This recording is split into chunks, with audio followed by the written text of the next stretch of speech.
Good morning students.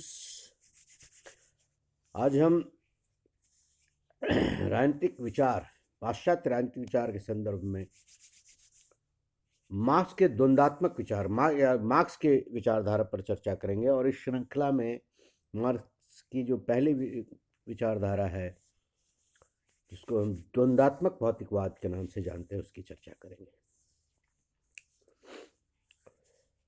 हम जानते हैं कि मार्क्स 19वीं शताब्दी का विचारक है। 19वीं शताब्दी के प्रारंभ होते ही पूंजीवादी व्यवस्था के जो दुष्परिणाम थे वो सामने आने लगे थे, और उस दुष्परिणाम के विरुद्ध बुद्धिजीवी वर्ग में कई प्रकार की प्रतिक्रियाएं चल रही थी। एक प्रतिक्रिया मानववाद की थी। मानवता को जो ठेस पहुंच रही थी, उससे मानवता को कैसे निकाला जाए, मानवता जो करा रही थी उसको वहां से सुरक्षित निकाल कर जो है कैसे प्रयास किए जाए सुरक्षित निकालने हेतु, एक और मानवतावाद का सिद्धांत था। दूसरी तरफ जो है खुद पूंजीपतियों या पूंजीवादी व्यवस्था के जो समर्थक थे, उनकी भी आंखें खुली और उन्होंने जो है राज्य के इंटरवेंशन के थ्रू, पॉजिटिव लिबरलिज्म के थ्रू इसमें हस्तक्षेप करने की बात को स्वीकारा। तीसरी प्रतिक्रिया समाजवाद की थी।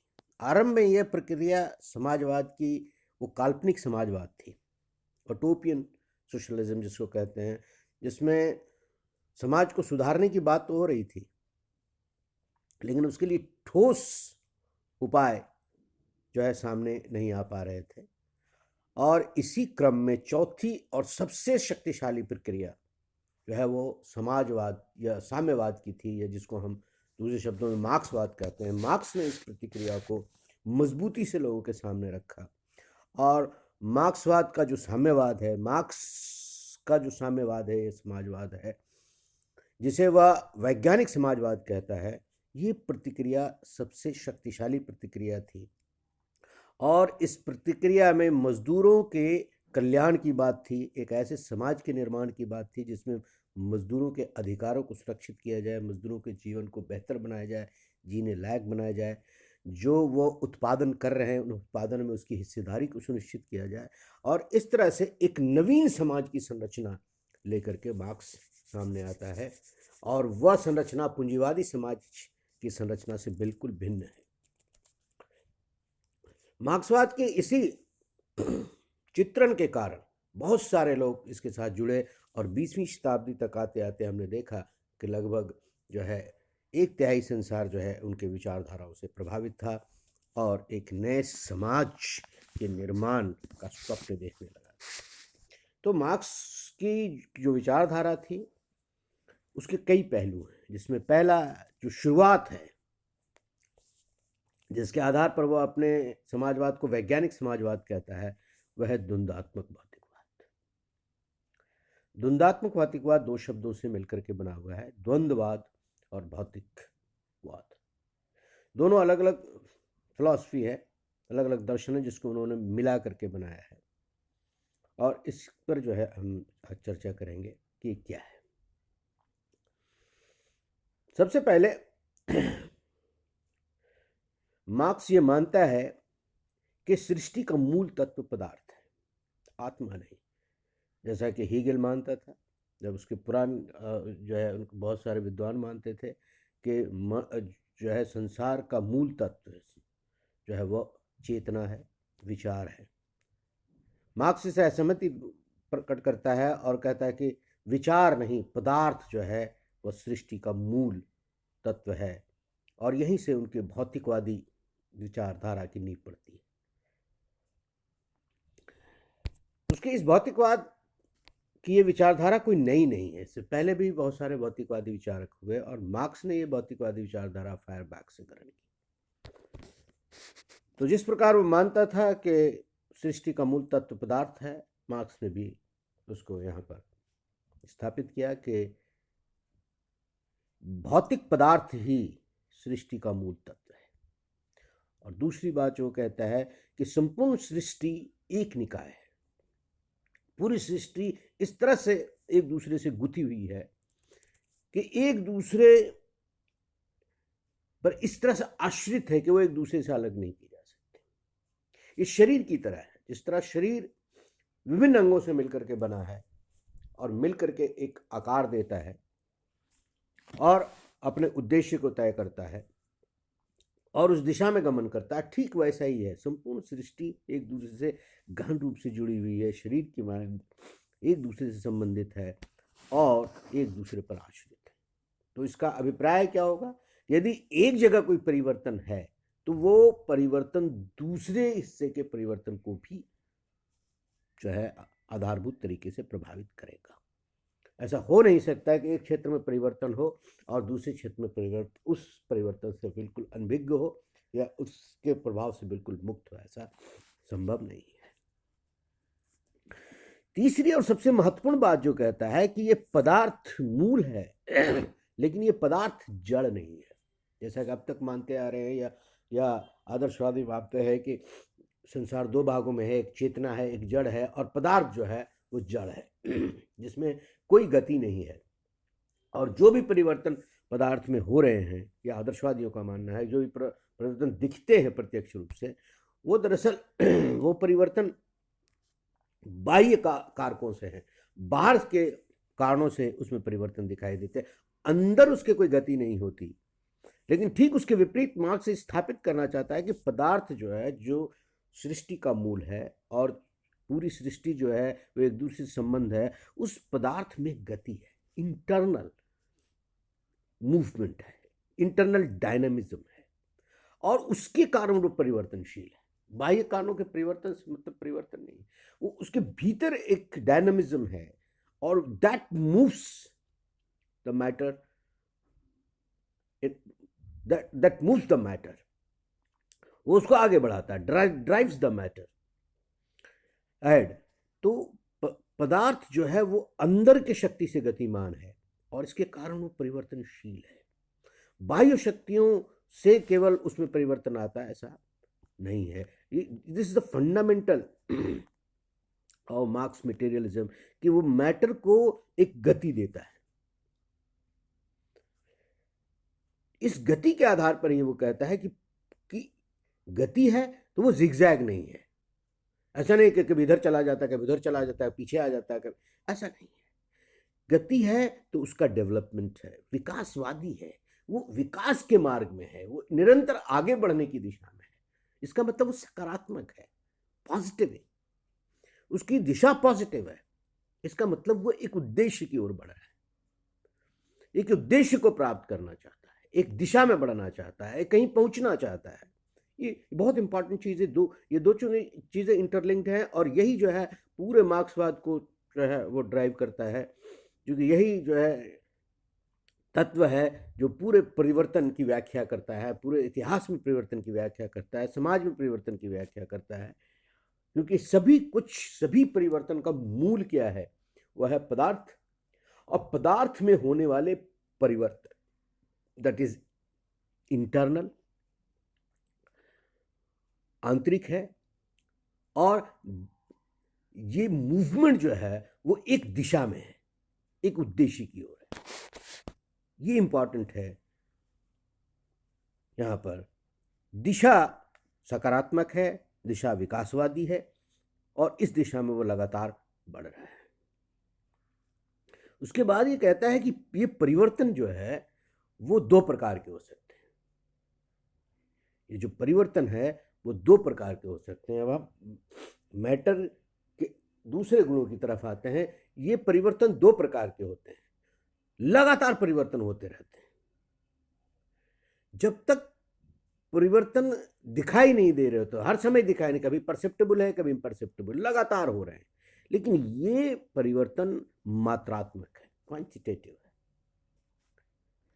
क्वांटिटेटिव परिवर्तन दरअसल वो दिखाई नहीं देते, खुली आंखों से दिखते नहीं है, इसलिए हम जो है एक स्टेज से दूसरे स्टेज में डिफरेंशिएट नहीं कर पाते। लेकिन यही परिवर्तन जो मात्रात्मक है वो धीरे धीरे इतनी इकट्ठी हो जाती है कि वो दिखने लग जाती है, एक नई अवस्था को जन्म देने की स्थिति में होती है, तब वो परिवर्तन गुणात्मक हो जाता है, क्वालिटेटिव हो जाता है। ये क्वालिटेटिव परिवर्तन हमें दिखाई देने लगता है। जैसे एग्जाम्पल के तौर पर समझाते हैं, जैसे पानी को गर्म करने की प्रक्रिया प्रारंभ करते हैं, तो the moment you start heating the water, पानी को हीट देना शुरू करते हैं, पानी के जो केमिकल्स हैं उसमें परिवर्तन आने शुरू हो जाते हैं, केमिकल बॉन्ड्स हैं वो टूटने लगते हैं, उसमें परिवर्तन हो जाता है, बट वी कैनॉट सी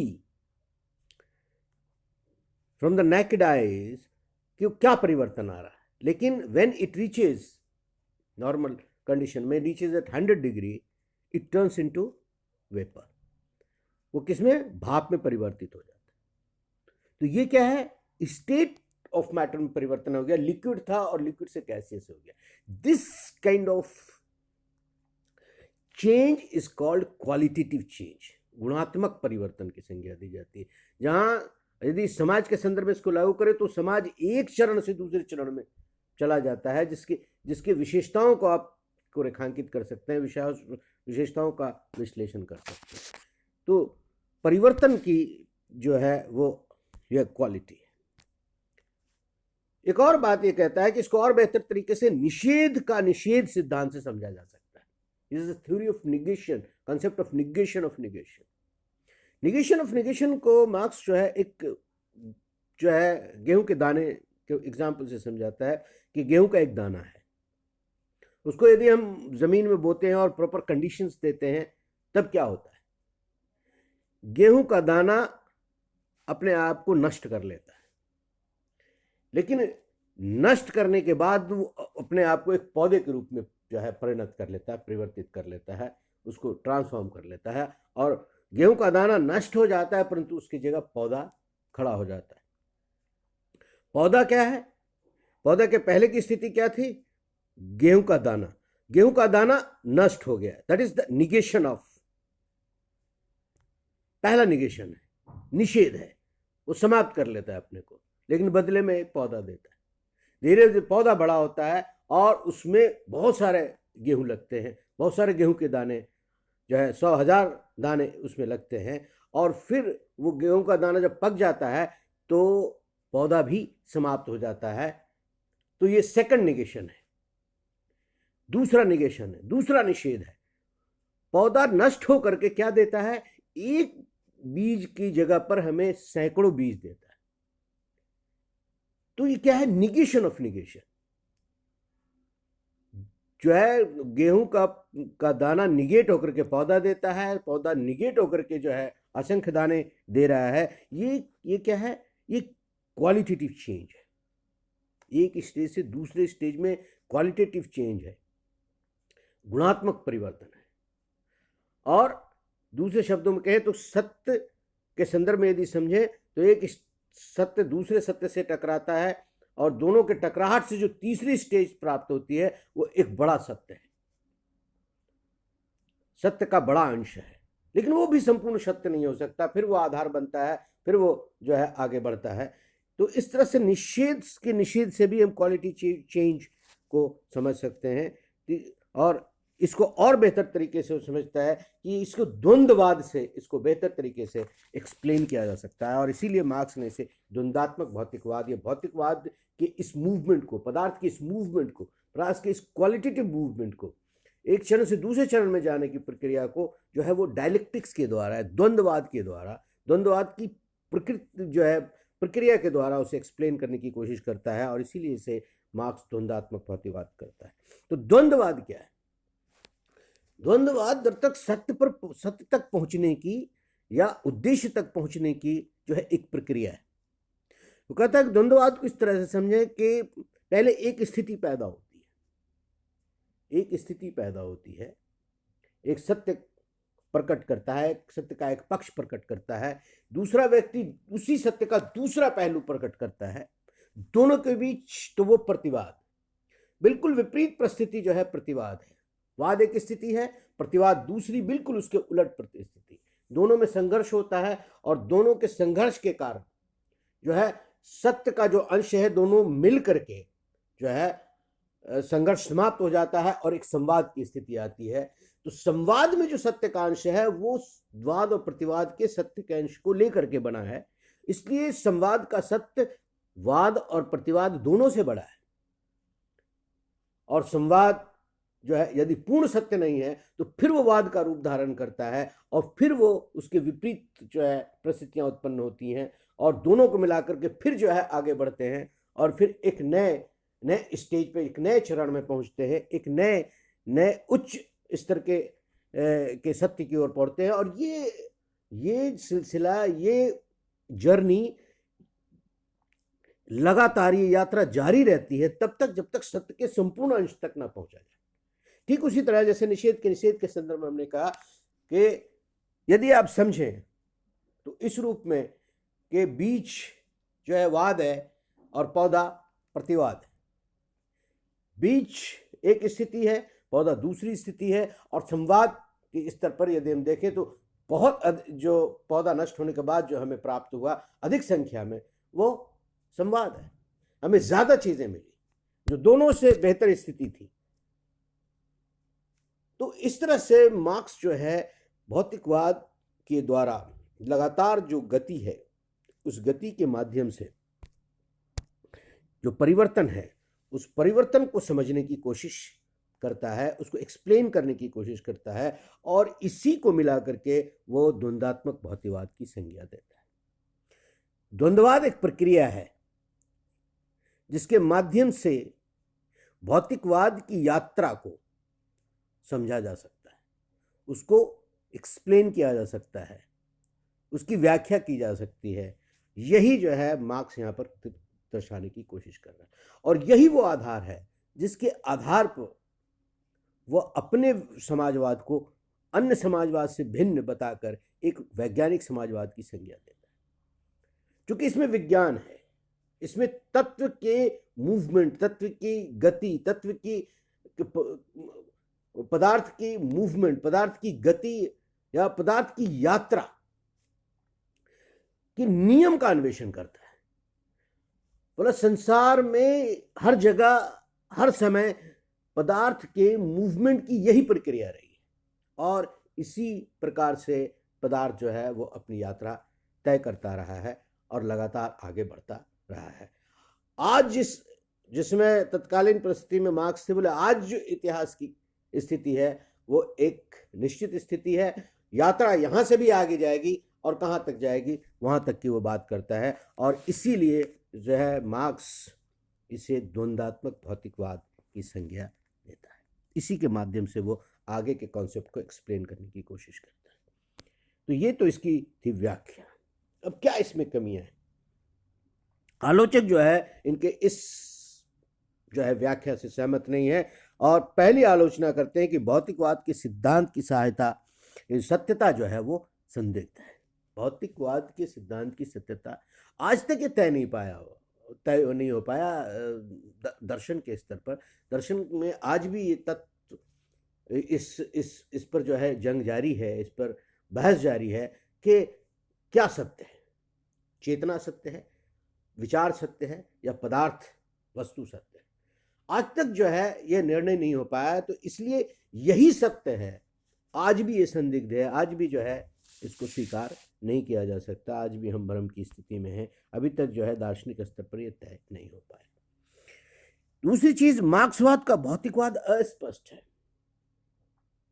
कहता कि आलोचक मानते हैं कि ठीक है, भौतिकवाद एक रियलिटी है, सृष्टि की रियलिटी मान लेते हैं, लेकिन मार्क्स जो ये कहता है कि उसका भौतिक पदार्थ या उसके भौतिकवाद में जो तत्व है, जो पदार्थ है, उसमें भीतर शक्ति है और वो अंदर की शक्ति के कारण आगे बढ़ता रहता है। तो शक्ति क्यों आई और वो क्यों बढ़ती रहती है, इसके बारे में, इसे क्यों आगे ले जा रही है, इसके बारे में मार्क्स ने कहीं स्पष्ट व्याख्या नहीं की। इसलिए हमेशा ये संदेह के घेरे में भौतिकवाद में जो भौतिक पदार्थ है उसमें गति है, माना उन्होंने, गति क्यों है, इसकी व्याख्या उन्होंने कभी नहीं की। तीसरी आलोचना की जाती है कि नैतिक दृष्टिकोण से दोषपूर्ण है। नैतिक दृष्टिकोण से दोषपूर्ण होने का मतलब इसमें मानव की चेतना की उपेक्षा है। इसमें पदार्थ को जो है प्राथमिक माना गया है और मानव की चेतना उस पर आधारित बताई गई है। सब संपूर्ण चेतनाएं जो है वो पदार्थ की कंडीशंस, मटेरियल कंडीशंस पर डिपेंड करती हैं। जैसी मटेरियल कंडीशन है वैसे ही चेतना होगी। मनुष्य की इसमें कोई योगदान नहीं है, या मनुष्य के योगदान या व्यक्ति के योगदान की घोर उपेक्षा की जाती है। इसलिए जो है यह नैतिक दृष्टिकोण से भी जो है दोषपूर्ण सिद्धांत माना जाता है। आलोचक ये भी मानते हैं कि द्वंद्ववाद, भौतिकवाद जो है वो एक प्रकार का नियतवाद है। नियतवाद है, पहले से निर्धारित कर दिया, डिटरमाइन कर दिया। अब इसके आगे पीछे कुछ नहीं हो सकता। इसमें खुलापन नहीं है, इसमें अनुसंधान के और कोई रास्ते नहीं है। सब कुछ बंद हो गया, सब कुछ जड़ हो गया, जबकि ऐसा नहीं है। ये सिद्धांत गलत है। किसी भी जो है प्रक्रिया को नियत कर देना कि ये ऐसा ही है, इसमें और कोई परिवर्तन संभव नहीं है, यह किसी भी प्रकार से उचित नहीं है। यह एक आलोचना की जाती है। आलोचक ये भी मानते हैं कि सामाजिक जीवन के संदर्भ में अमान्य सिद्धांत है। सामाजिक जीवन के संदर्भ में अमान्य सिद्धांत का क्या मतलब है? सामाजिक जीवन के संदर्भ में अमान्य सिद्धांत है, इसकी वजह यह है कि वो मान करके चलते हैं कि जो सामाजिक घटनाएं हैं वो प्रकृति के नियमों के अनुसार नहीं घटती। प्राकृतिक जो घटनाएं हैं प्रकृति के नियमों के अनुसार घटती हैं, लेकिन जब लोगों ने समाज बना लिया है तो समाज में जो घटनाएं घटती हैं वो प्रकृति के द्वारा पूरी तरह नियंत्रित नहीं है। इसलिए, और पदार्थ प्रकृति का हिस्सा है, इसलिए सामाजिक जीवन के संदर्भ में जो इसी तरह से वो लागू नहीं किया जा सकता। और छठी आलोचना ये की जाती है कि जो डायलेक्ट मटेरियलिज्म है या द्वंद्वात्मक भौतिकवाद जो है वो दरअसल लोगों के भौतिक सत्य को उजागर करता है। भौतिकता से वो आगे नहीं बढ़ता और वो आध्यात्मिक और नैतिक तत्व जो है जो व्यक्ति का एक बड़ा पक्ष है, प्रबल पक्ष है, उसकी घोर उपेक्षा करता हुआ दिखाई देता है। व्यक्ति की चेतना को वो केवल भौतिक धरातल पर ही नापता है,